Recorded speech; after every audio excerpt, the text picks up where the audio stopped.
বিধাননগর কমিশনারেটের উচিত যে ইনস্টিটিউশনের সঙ্গে ডিআরডিওর সরাসরি যোগাযোগ আছে, যার সঙ্গে ভারতবর্ষের নিরাপত্তা, ভারতবর্ষের সামরিক ব্যবস্থার যোগাযোগ আছে, সেই সাহা ইনস্টিটিউট অফ নিউক্লিয়ার ফিজিক্সের পাঁচিলের পিছনে যে রোহিঙ্গা বসতি আছে সেটাকে আগে একটু তুলে দেখান। বিধাননগর কমিশনারেটকে বলুন যে বিধাননগরের মতো একটা প্ল্যান্ড সিটিতে কি করে মসজিদ তৈরি হলো, কার অনুমতিতে।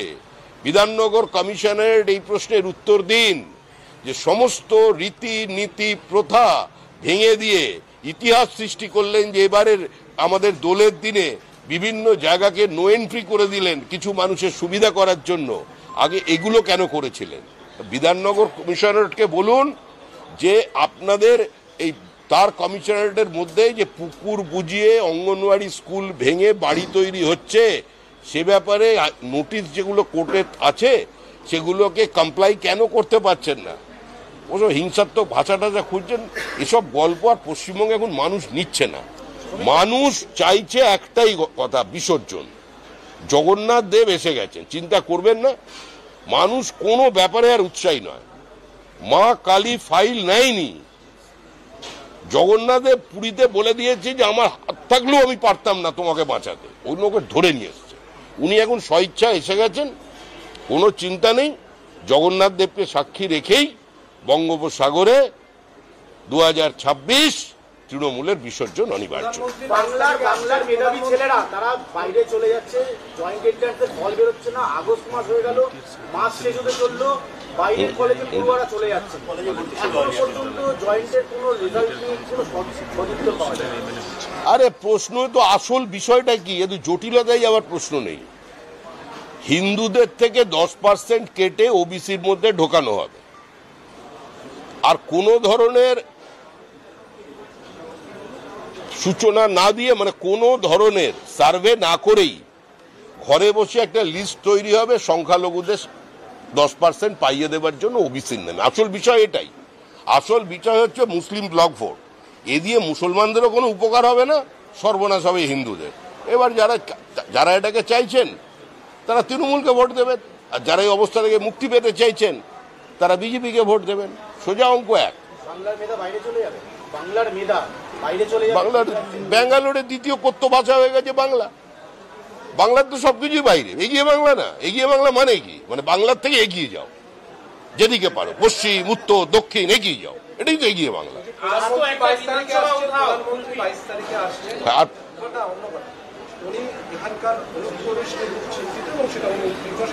একটাই রাজনৈতিক দল এ নিয়ে চিন্তিত, আর কোন রাজনৈতিক দল কথা বলেছে নাকি? 80-র মধ্যভাগ থেকে আমরা পশ্চিমবঙ্গের মাটিতে বলে আসছি যে বিনা যুদ্ধে ভারত দখলের চক্রান্ত চলেছে, সীমান্তবর্তী জেলাগুলো জনসন্তুলন বদলে গিয়েছে। আদবানিজি দাঁড়িয়ে 85 সালে বক্তৃতা করেছিলেন এই কলকাতায়, হাম দো আর হামারা দো লেকিন বাংলাদেশ সে আনে দো। তো সুতরাং এটা আমাদের দীর্ঘদিনের লড়াই, প্রধানমন্ত্রী পার্টির বাইরে নন। আমরাই একমাত্র দল যারা পশ্চিমবঙ্গকে পশ্চিম বাংলাদেশ বানানোর বিরুদ্ধাচরণ করছি প্রকাশ্যে। আবার অসম্ভব।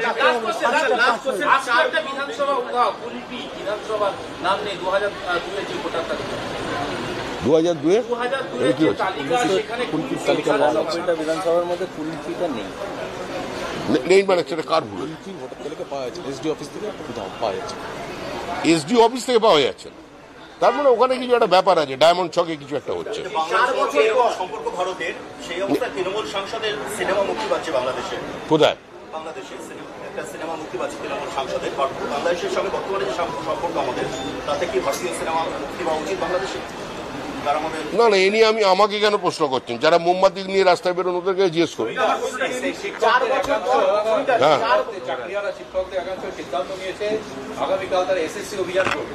আজকে পুলিশ প্রেস কনফারেন্স করে বললো ওদের মধ্যে যে কথোপকথন হয়েছে সেটা রীতিমতো হিংসাত্মক হবে, সুতরাং আমরা মামলা রুজু করে ব্যবস্থা নিচ্ছি। পুলিশ যে কোনোভাবে চক্রান্ত করছে সরকারের সঙ্গে মিলে স্বতঃস্ফূর্ত গণপ্রতিবাদকে বাজেয়াপ্ত করবার জন্য। তৃণমূল কংগ্রেস চাকরি বিক্রি করেছে, চাকরি চোরদের বাঁচানোর জন্য মানুষের দেহ করের টাকা, কোটি কোটি টাকা বিভিন্ন জায়গায় ব্যয় করেছে, তিরস্কৃত হয়েছে, বিভিন্ন সময় পরাজিত হয়েছে। এখন যাদের মেধা প্রতারিত হয়েছে তারা প্রতিবাদ করবে, সেই প্রতিবাদকে তারা ধ্বংস করতে চায়, তার জন্য পুলিশকে দিয়ে এসব করাচ্ছে। আমি নির্বাচন কমিশনের মুখপাত্রও নই, আমি তার প্রতিনিধিও নই, কারণ কেন্দ্রে যে সরকারটা চলেছে সেই সরকারটা ভারত সরকার, আর ঘটনাচক্রে এনডিএ সরকার পরিচালনা করছে, তার নেতৃত্বে আছেন নরেন্দ্র মোদী। আমি আমার পার্টির কথা বলতে পারি, আমার রাজ্যের কথা বলতে পারি, বা আমার দলের সর্বভারতীয় অবস্থান বলতে পারি। মানুষ এগুলোকে আর গ্রহণ করছে না, মানুষ নিচ্ছে না। তৃণমূল কংগ্রেসের এজেন্ডা একদম পরিষ্কার, যেটা নিয়ে আপনারা খুব চিন্তিত। তৃণমূল কংগ্রেসের এজেন্ডা হচ্ছে বাংলাদেশি জেহাদি, রোহিঙ্গা, মৃত ভোটার, ভুয়ো ভোটারের নাম তারা ভোটার লিস্টে রাখবে। আর আমাদের অবস্থান হচ্ছে আমরা পশ্চিমবঙ্গের মানুষকে আগামী নির্বাচনে নির্বাচন কমিশনের সহায়তা এবং মধ্যস্থতা এবং তাদের নেতৃত্বে একটা ত্রুটি মুক্ত ভোটার লিস্ট উপহার দেবে। এর বাইরে কোনো কিছু নেই। দেখুন, মৃত শিশুকে সব মাই কোলে আটকে রাখতে চায়, যত তাড়াতাড়ি শিশুটাকে বিদায় দেওয়া যায় ভালো। তৃণমূল কংগ্রেসের বক্তব্য আমি রোজ বলছি, অত্যন্ত পরিষ্কার, যে মারা গেছে তো কি হয়েছে, যিনি মারা গেছেন সেও তো কারোর কাকু ছিল, সেও তো কারোর প্রেমিক ছিল, সেও তো কারোর দাদু ছিল। তাই আমরা কি একটু মানবিক মুখ নিয়ে বিচার করে তার ভোটটা রেখে দিতে পারি না ভোটার লিস্টে? এখন এটা যদি আপনারা মানেন, বাংলার মানুষ মানে, তাই হবে। হ্যাঁ, ঘোষণা করেছে যে পশ্চিমবঙ্গেও এসআইআর হবে। আমরা তিনজন কমিশনার খুব দ্রুত বসে আলোচনা করে দিনক্ষণ। কে বলেছেন? আজকে তিনি বলেছেন যে পশ্চিমবঙ্গেও এসআইআর আমরা করবো, কবে করবো কমিশনার তিনজন বসে আলোচনা করে দ্রুত সিদ্ধান্ত ঘোষণা করবো। না না, এটা তো সকলেই জানে, সারা দেশেই এসআইআর হবে, এটা রুটিন প্রক্রিয়া। এর মধ্যে যদি কেউ মৃত্যু ঘণ্টার আওয়াজ শুনতে পায়, আমাদের তো কিছু করার নেই।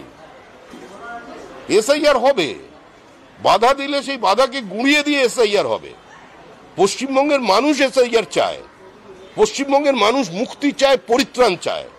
পশ্চিমবঙ্গের মানুষ বাংলাকে আর নতুন করে পশ্চিম বাংলাদেশ হতে দিতে চায় না, আরেকটা 16ই আগস্ট চায় না, 46 চায় না।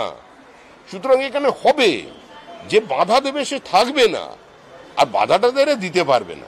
একটু অপেক্ষা করুন। রাহুল গান্ধী আজকে প্রকাশ্যে মঞ্চ থেকে বলেছেন যে আজকে মঞ্চে দাঁড়িয়ে বলে গেলাম বিজেপি কমিশনের মাধ্যমে নির্বাচনে ভোট চুরি করার জন্য এসআইআর করছে, এটা আমরা হতে দেব না, আমরা যে কোনো মূল্যে আটকাবো। মুখ্যমন্ত্রীও তাই বলেছেন, একটা নামও বাদ দিতে হবে না, ও তো ক্ষমাশ্রী। রাহুল গান্ধী তো ক্ষমাশ্রী উপাধি পেয়েছেন, মুখ্যমন্ত্রী দিয়েছেন ওনাকে, কারণ উনি তো শ্রী দিয়ে ছাড়া কিছু করতে পারেন না।